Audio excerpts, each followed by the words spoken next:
The courtroom was packed. Journalists filled the back rows. Cameras rolled quietly, and the whole nation watched live. This was no ordinary hearing. It was a constitutional motion that could shake the system. Pam Bondi was at the center of it. She stood tall at the front table, her notes perfectly arranged. She had spent weeks preparing for this moment. Every word she would say had weight. She wasn't just arguing a legal point, she was defending the very idea of fairness in America's justice system. But Judge Edward Chen sat high on the bench, arms crossed, face tight with impatience. He was known for being sharp, but also for having little tolerance for arguments he didn't like. Today, that intolerance would cross a line. Pam began her argument. Her tone was steady, professional, and calm. She cited key constitutional precedents and recent decisions that supported her case. But just 20 seconds in, Judge Chen cut her off. "That's enough, Ms. Bondi," he said coldly.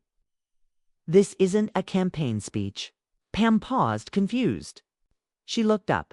"Your Honor, I was just—" Chen slammed his gavel. "Spare us the drama. Stick to the facts or I'll hold you in contempt." The room went quiet. Even the clicking of cameras stopped for a second. Reporters looked up from their notes. This wasn't normal. Pam stayed composed. "With respect, Your Honor, I am sticking to the facts. I have the right to present my case." Chen laughed, actually laughed into his microphone. The sound echoed through the chamber. "Spare me. Seen better arguments from first-year law students?" That moment changed everything. Pam slowly lowered her papers. She locked eyes with the judge, her voice suddenly louder, clearer. "I came here to defend the Constitution. That offends you? Maybe you should step down." Gasps filled the courtroom. Judge Chun's face turned red. "You're out of line, counselor?" "No, sir," Pam replied. "You're out of line, and the people watching know it." Her words hit like thunder. Social media exploded within minutes. Live stream clips spread across platforms. Pam Bondi versus Judge Chen was trending worldwide. And then it happened. Just as Chen reached for his gavel again, the courtroom doors opened. 2 federal agents entered, walking quickly but calmly toward the bench. The judge froze. "Excuse me, this is a federal court. Who gave you permission?" One agent spoke clearly. "Judge Edward Chen. You are under arrest by order of the Federal Judicial Oversight Commission." The room fell into complete silence. Another agent stepped forward and handed Chen a sealed envelope. "This includes the charges and a warrant. Please step down from the bench." Chen's mouth moved, but no sound came out. He looked at the audience, at the cameras, then back at the agents. "You must be mistaken," he said quietly. But they weren't. The agents moved closer. Chen stood slowly, his face pale now. One of the agents took his arm, the other placed handcuffs on his wrists. He didn't resist. People stood up. Reporters shouted questions. Cameras captured every second. Pam Bondi stepped back, her expression unreadable. Judge Chen was led out of the courtroom in front of the entire nation, and the question that now hung in the air was not about Pam's case anymore. It was this: why was one of the most powerful judges in America arrested in the middle of open court? The answer was coming. But it wasn't just about Judge Chen. It was about something bigger, something darker, something that had been hidden for too long. The video of Judge Chen's arrest spread like wildfire. Within an hour, it had been viewed over 5 million times. Every major news network interrupted programming to cover the story. Talk shows, political commentators, and legal experts all scrambled to explain what had just happened. Pam Bondi, now at the center of a national firestorm, walked calmly out of the courthouse, surrounded by reporters shouting her name. She said nothing, only raised her hand once and whispered, "Justice is still watching." That one line became a viral slogan. Meanwhile, behind closed doors, serious conversations were taking place. The Judicial Oversight Commission confirmed that Judge Chen had been under investigation for months. Allegations of corruption, political favoritism, and abuse of power had been quietly building against him, but no one had expected the arrest to happen in public. That was intentional. Someone, somewhere, had decided it was time to make an example.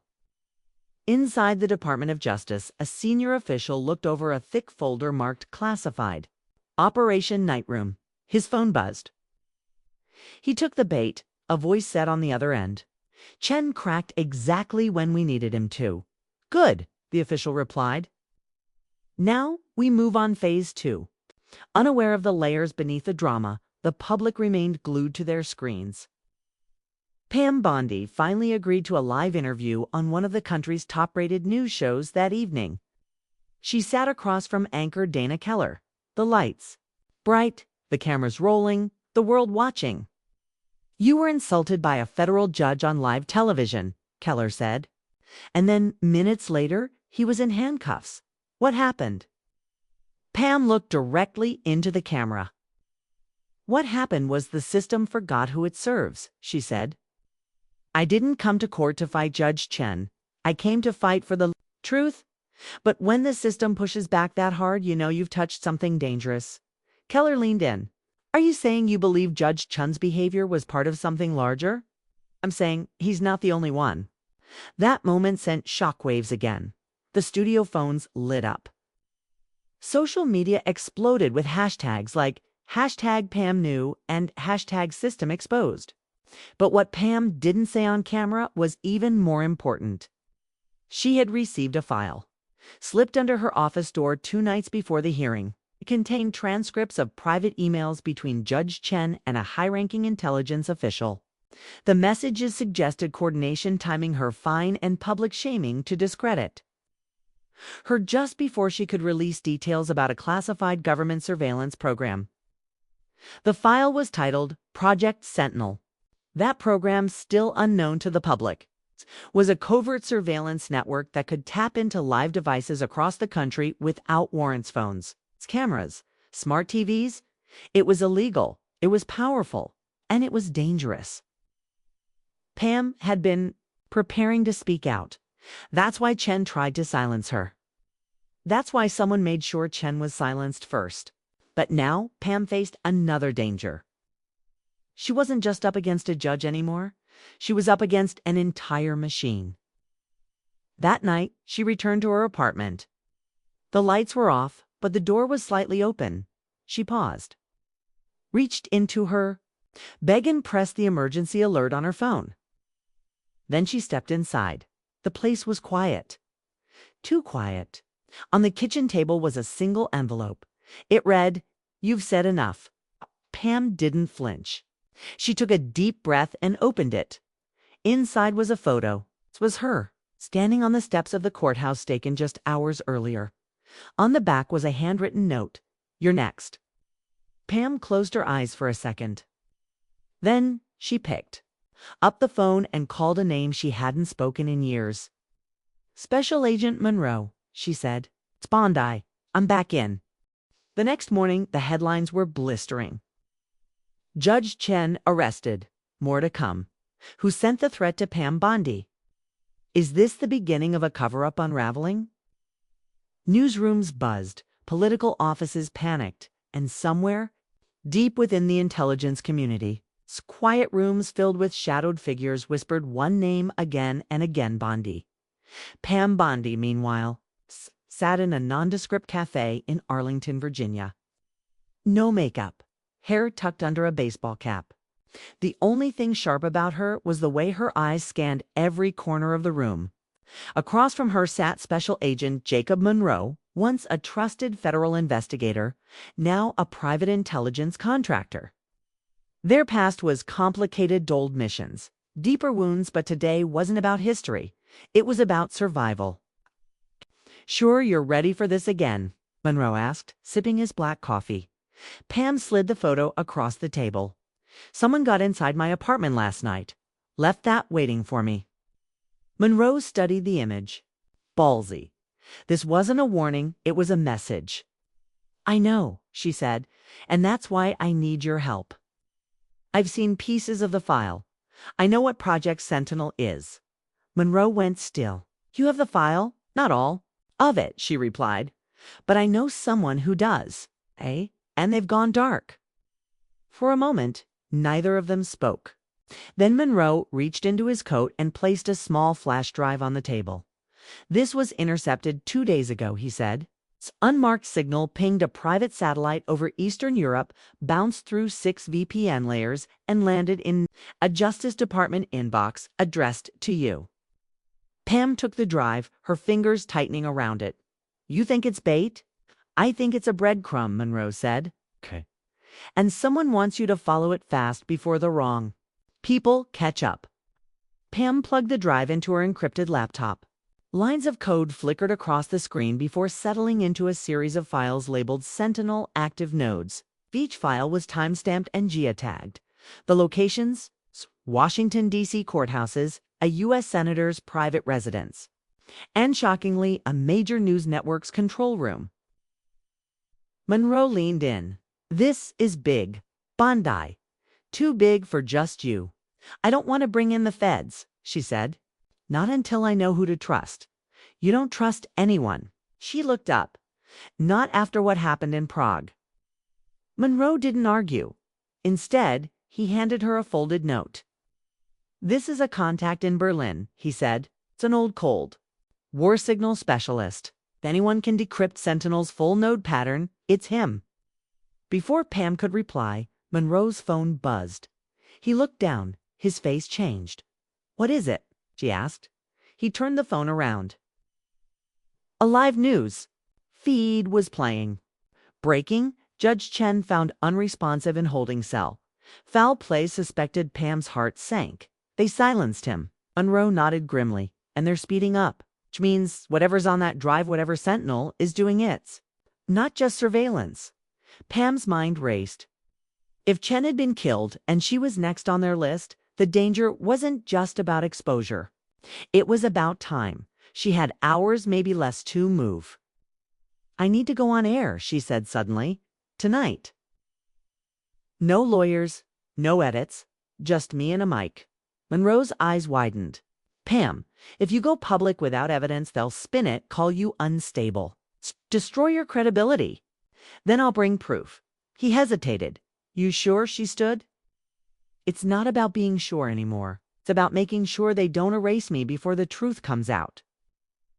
As they left the cafe through different exits, a black SUV across the street turned on its engine. Inside, a man in a dark suit made a single call. She's moving, he said. K initiate protocol 9. Back in her apartment, Pam loaded the flash drive again, this time unlocking a hidden partition. What she saw turned her stomach. Live camera feeds, dozens. Private homes, hospitals, courtrooms. Every screen stamped with one word. In red, Sentinel. Active, and then her screen flickered just once. Then a message appeared. We see you, Pam.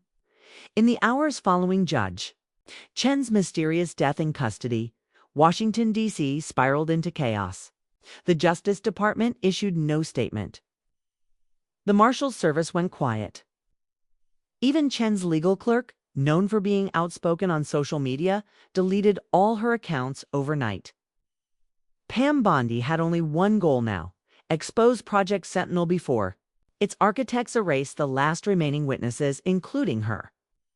That evening, a special live broadcast was hastily announced by Worldview Network, one of the few platforms not compromised by political influence. Pam's appearance had not been cleared through official PR channels. There were no producers, no scripts, just her, the camera, and whatever truth she could manage to say before the feed was cut. The broadcast was scheduled for 8 p.m. At 7:43, she sat alone in the green room. Her phone buzzed once. It was a secure message from Monroe. Berlin contact compromised. Go solo. Delete drive after broadcast. They're in the building. She looked up. In the hallway, a maintenance worker walked by with a mop, but he wasn't mopping while scanning the walls. Pam clenched the flash drive tightly in her hand, stood, and made her way silently toward the studio. Her heels echoed down the corridor like gunshots. Every step felt heavier. The countdown began. 3, 2, 1. The red light flicked on. Pam Bondi faced the camera. My name is Pam Bondi, and what I'm about to say may very well cost me everything, but staying silent would cost this country even more. Across America, living rooms went still. Phones buzzed. Screens lit up. The internet slowed under the weight of millions tuning in. 2 days ago, I was accused of misconduct in Judge Edward Chen's courtroom. Many of you saw what happened. What you didn't see was the reason I was there. It wasn't about a legal motion. It was about a file, classified surveillance file known as Project Sentinel. She paused. Let it sink in.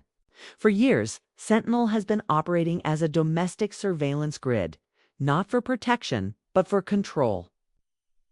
They have been watching judges, journalists, senators, civilians.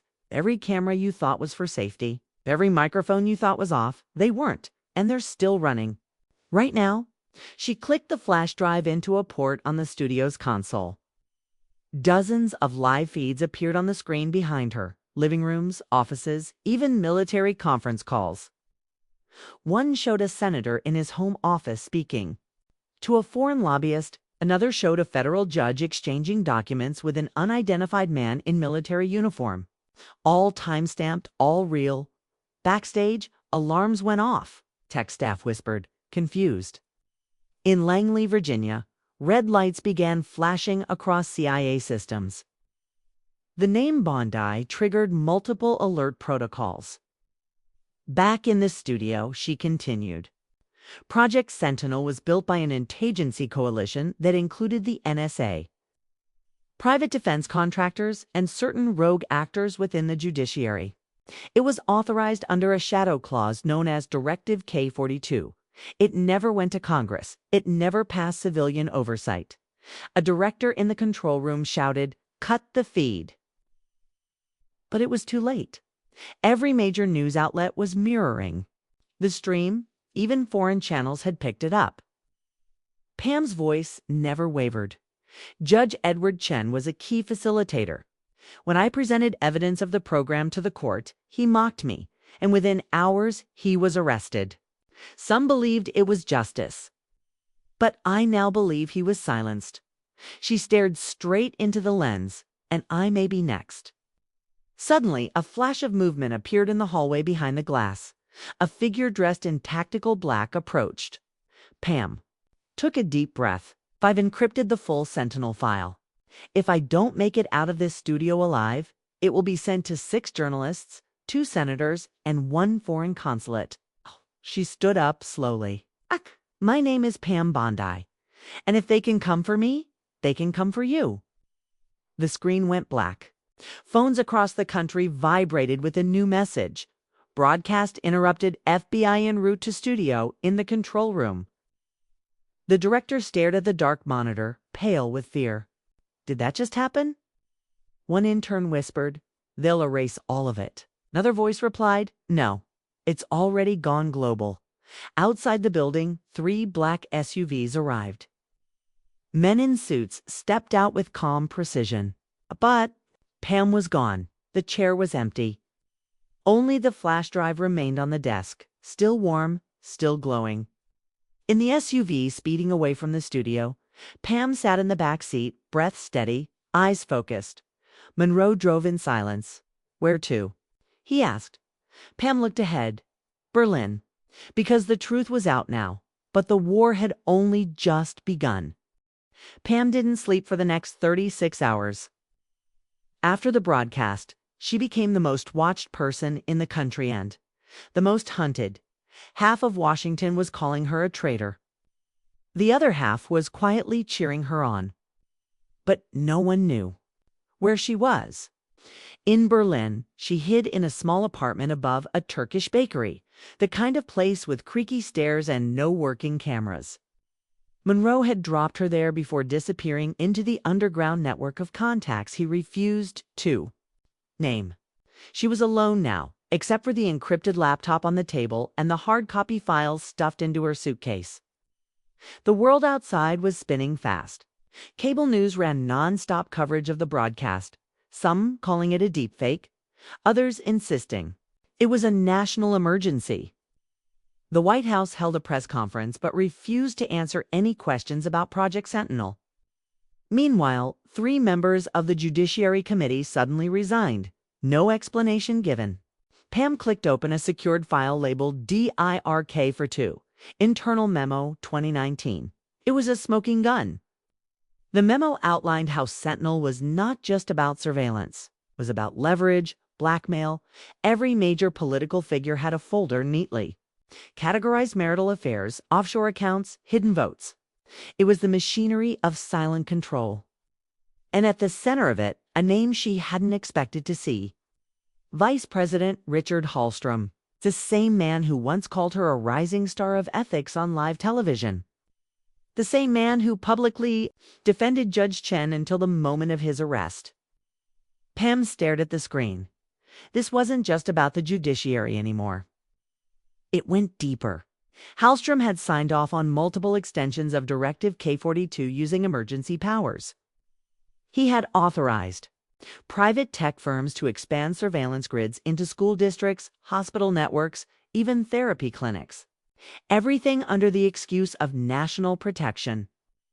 And worse, he was now expected to run for president. A knock on the apartment door broke her focus. 3 soft taps, then silence. She reached slowly for the hidden pistol Monroe had.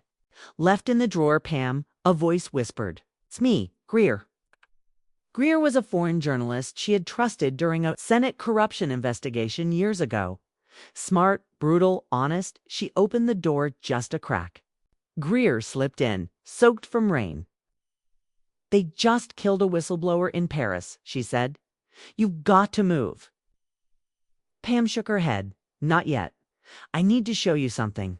As Greer read the memo files, her hands trembled. "You release this?" "I'm not releasing it," Pam said. "Not yet." "Then what are you doing?" "I'm going to confront Hallstrom. Publicly." Liv Greer stared at her. "You'll never get close." "Then I'll make him. Come to me." The next morning, a short clip went live on an anonymous video channel. It showed Pam holding up a folder. "This file contains verified documents showing the Vice President's authorization of illegal surveillance on U.S. citizens. I am giving him 48 hours to respond. Or I will release the full contents across every international media platform. No edits, no filter." The video spread like wildfire. It was translated into 21 languages. CNN, BBC, and Al Jazeera picked it up within the hour. Back in D.C., the vice president canceled all appearances. His office issued a vague statement about disinformation tactics. But people weren't buying it anymore. Pam had crossed a line and dragged the country with her. By nightfall, 2 things happened. First, an encrypted message reached her laptop. "Let's talk, midnight." Zurich alone, right second, Greer disappeared. No message, no trace. Her phone went dark. Pam knew what that meant. She had 24 hours to meet the man who could end her or expose himself to the world. But either way, this wouldn't end in silence. It would end in fire.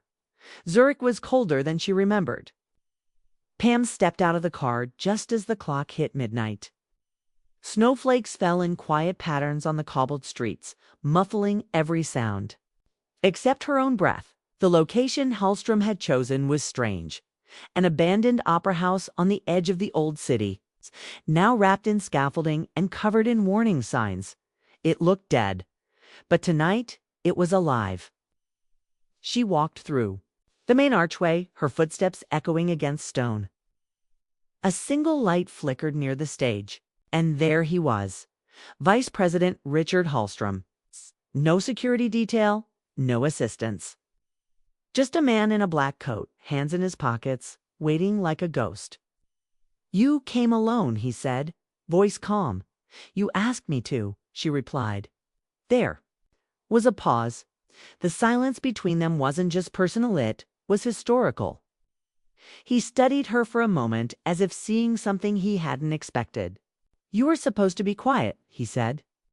"You knew the rules. I also know the law," Pam replied. "And I know the truth." Hallstrom smiled faintly, like a father amused by a child. "The truth?" he echoed. "You think you've uncovered something no one else knew?" "I think you forgot who was watching," she said, holding up the flash drive. "And this shows everything." He didn't flinch. Instead, he reached into his coat and pulled out something small. A remote. He clicked it once. Suddenly, the walls of the opera house lit up. Screens flickered on, hundreds of them, showing surveillance feeds, airports, hospitals, courtrooms, even a live feed of Pam's apartment in D.C. "You think I'm the monster," he said. "But look around, Pam. The monster is the system. I just kept it from tearing itself apart." She stared, stunned. "This was never about safety," she whispered. "No, it was about order," he said. "About keeping chaos from winning. You want to burn it all down? Fine, but you'd better be ready for what comes next." Pam's eyes narrowed. "You killed Greer." Hallstrom didn't deny it. He simply turned away and looked up at the stage. She made her choice. "Just like you're making yours now." Pam stepped forward. "This isn't a negotiation. Not here to beg. I'm here to warn you. I've already sent copies of this drive to 6 international outlets. If anything happens to me, they go live." Hallstrom didn't move. "Then why come at all?" "Because I want you to step down. On your own terms. Tell the truth. Face it." There was a long silence. Then Hallstrom said, "You know what happens if I fall, don't you? This country doesn't rise. It breaks." She nodded. "Maybe it needs to." He laughed, low and bitter. "Then God help you all." A phone buzzed in her pocket. She looked down. One of the 6 journalists she trusted, Naveed from Doha, had just sent a message. "They're raiding every newsroom we've touched. One's already been shut down." She looked up at Hallstrom. "It's already started, hasn't it?" He gave the smallest nod. "They won't stop now. Not even for me." Pam's heart pounded. "Then I'll stop them." Hallstrom looked at her, something flickering in his eyes. Regret? Fear? Or admiration? He handed her the remote. "Then you'll need this," he said. "It's the kill switch. Every feed, every node. But use it once and you blind the whole machine, even the parts you'll need." She took it carefully. "You're giving me this." "I'm giving you a choice," he said. "You can destroy the weapon or you can take it." Pam stood frozen. Outside, sirens began to echo across the Zurich skyline. They were no longer in the shadows.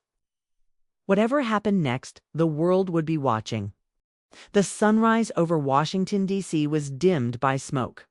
It wasn't fire, not yet, but the city buzzed with unrest. Protests had erupted outside Capitol Hill. News anchors barely kept up with events. Across time zones, headlines screamed the same. Message: Vice President implicated in covert surveillance program. Political crisis deepens after secret files leak. Pam Bondi, from courtroom clash to global reckoning inside a temporary CNN studio, hastily set up a cross. From the Capitol, Pam Bondi adjusted her mic. Her face was tired, but her eyes held steel. The anchor, Elise Navarro, turned to the camera. Tonight, in an exclusive interview, Pam Bondi joins us after what some are calling the biggest government leak since the Pentagon Papers. Pam nodded once as the camera panned to her. "I didn't set out to start a revolution," she began. "But when justice turns silent, you don't whisper, you speak louder." Elise leaned in. "You had a choice. You could have buried this. Why risk everything?" Pam inhaled deeply. "Because I remembered what they did to Greer. Because people deserve to know when power turns into shadow. And because I knew the system wasn't going to fix itself." She tapped the flash drive still hanging around her neck. It was now symbolic, empty, yet powerful. Behind the scenes, the government was unraveling. Vice President Hallstrom had not resigned. Instead, he gave a televised address denying involvement, calling Pam's evidence theatrical fabrication designed to destabilize America's democracy. But the public wasn't convinced. An emergency Senate hearing was underway. International allies demanded clarity. Intelligence agencies turned against each other. For the first time in decades, the American political machine was stalling. Not from war or terror, but from truth. Pam's phone buzzed mid-interview. Elise looked at her. Is it more breaking news? Pam checked the screen. It was a secure message from Interpol. Hallstrom's jet just landed in Dubai. No extradition treaty. She turned back to Elise. He ran. The anchor went quiet. The control room buzzed. The live feed kept rolling. You're telling us, Vice President, Hallstrom has fled the country. I'm telling you, Pam said, voice steady, that cowards don't take responsibility. They run. But the people she turned to camera, the people don't forget. Elise whispered, do you think this is over? Pam shook her head. No, it's only just started. Across the world, responses exploded. Global protests erupted in Berlin, Nairobi, Bogota. Artists painted murals of Greer. University students streamed Pam's courtroom video like a civil rights anthem. Congress was forced into emergency reform discussions. The president called for a national unity address, but his approval ratings had already collapsed. Then came the leak. A second trove of files, this time from an anonymous source, confirming the surveillance had gone even deeper. Biometric tracking, health data manipulation, judicial bribery. And in the center of it, all Judge Edward Chen. Months ago, he'd laughed at Pam Bondi in court. Now, his recordings were public files showing secret meetings with Hallstrom, coded language, even digital forensics confirming courtroom manipulation. Pam was invited to testify before an international tribunal in The Hague. She refused. Instead, she went back to Greer's grave. The cemetery was quiet. No reporters, no cameras. Just the sound of wind through the trees. She placed a single white rose on the headstone, then whispered, "We did it." A man stood behind her quietly. It was Naveed, the journalist from Doha. "You ready for what comes next?" He asked. "No," she said honestly, "but I'll face it." They walked away slowly, not toward safety, but toward the unknown. Because truth doesn't end stories, it begins them.